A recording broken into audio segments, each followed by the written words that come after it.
Apex club রাঙামাটির ইফতার মাহফিল।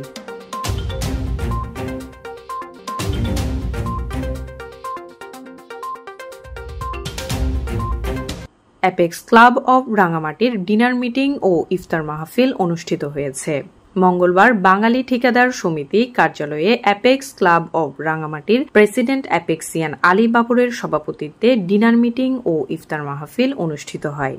এ সময় অ্যাপেক্স ক্লাব অব রাঙামাটির 2025 বর্ষের president Apexian Shashwata Chakma Rinku, PP ও charter president Apexian Mohammad Nizamuddin, PP Apexian Abul Monsur Obaidullah, PP Apexian Shamim Jahangir Alamdar, senior vice president Apexian Sabbir Ahmed, junior vice president Apexian Shahida Akter, Apexian Badiul Alam, Nesar Ahmed, Abu Naser Biplob, Mohammad Jasim Uddin, engineer Noman, Alokpriyo Chowdhury Rintu, Kazi Mohammad Noman, Nandita De উপস্থিত ছিলেন।